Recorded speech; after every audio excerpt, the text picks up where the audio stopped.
Hello বন্ধুরা, সকলে কেমন আছো? আশা করি ভালো আছো। শিলের কুকিং ব্লগে সকলকে স্বাগত। আজকে আমি তোমাদের জন্য নিয়ে চলে এসেছি দারুণ স্বাদের একটা টিফিন বলো, ব্রেকফাস্ট বলো, নাস্তা বলো, লাঞ্চ বলো, অফিস টিফিন বলো, স্কুল টিফিন বলো, যা বলতে পারো। একদম দুর্ধর্ষ স্বাদের টিফিন। সেটি টিফিনটা কিভাবে করছে, কি করছে, পুরো ভিডিওটা তোমরা দেখবে। আমি চিড়ে আর ডিম দিয়ে টিফিনটা করব। তার জন্য 2 কাপ চিড়ে নিয়ে নিয়েছি, আর নিয়েছি পেঁয়াজ, নিয়েছি 2টো ডিম। পেঁয়াজগুলো প্রথমে কি করব, কুচি কুচি করে কেটে নেব। কেটে আমি চপিং মেশিনে চপ করে নেব।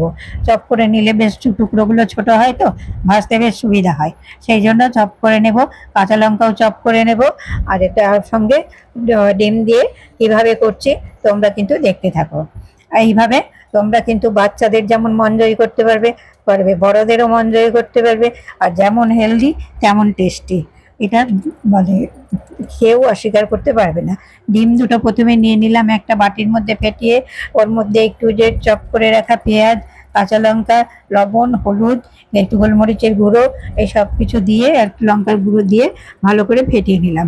ফ্রাইং প্যান বসিয়ে দিলাম কড়াইয়ের মধ্যে, উনুনের মধ্যে দিয়ে একটু তেল দিয়ে দিলাম অল্প পরিমাণে।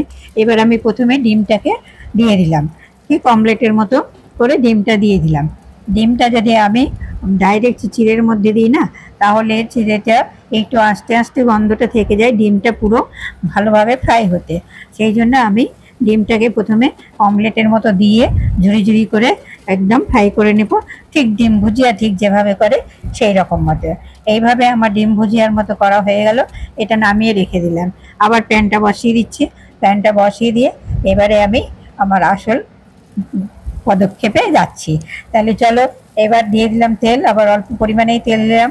চপ করে রাখা পেঁয়াজ, কাঁচা লঙ্কা কুচি সব কিন্তু দিয়ে দিলাম। দিয়ে হালকা ফ্রাই করে নেব। হালকা ফ্রাই করে উপর থেকে একটু গোটা জিরে দিয়ে দিলাম। হালকা একটু লবণ দিয়ে দিলাম। খুব অল্প ইনগ্রেডিয়েন্টস দিয়েই করছি। একটু হলুদ দিয়ে দিলাম, লবণ দিয়ে দিলাম, 1 ফুটে চিনি দিয়ে দিলাম। চিনি দিলে স্বাদটা ভালো হয়। আর দিয়ে দিলাম একটু কাশ্মীরি লঙ্কার গুঁড়ো। ঝালের জন্য দিয়েছি কাঁচা লঙ্কা দিয়েছি। আমি কিন্তু লাল লঙ্কার গুঁড়োটা ঝালের জন্য ব্যবহার করি না। আমি কালারের জন্য একটু কাশ্মীরি লঙ্কার গুঁড়োটা ব্যবহার করি।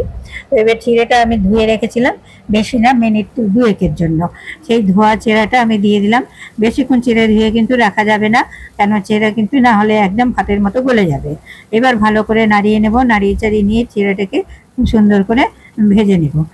ওটাকে ভাজা ভাজা বেশ হয়ে যাবে। দেখো কি সুন্দর কালারটা, কি সুন্দর এসছে, দেখতেই পাচ্ছ।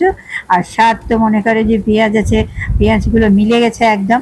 এরপর ভাজা ভাজা হয়ে গেলে ওর সঙ্গে ডিম মিশিয়ে দিয়ে আবার ভালো করে ভেজে নেব।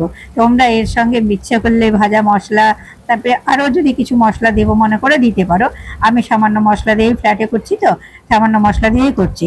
তাহলে বলো তো, টিফিন চিড়া দিয়ে আর ডিম দিয়ে কত সুন্দর টিফিন হলো। এইটা সস দিয়ে পরিবেশন করো, একটু তার সঙ্গে কাঁচা লঙ্কা কুচি, পেঁয়াজ কুচি দিয়ে পরিবেশন করো। একদম মন একদম খুশ খুশ। সকাল সন্ধ্যা যখনই দাও, টিফিন বক্সে দাও, যখন খুশি। ভিডিওটি দেখার জন্য ধন্যবাদ। ভালো লাগলে চ্যানেলটি সাবস্ক্রাইব করে পাশে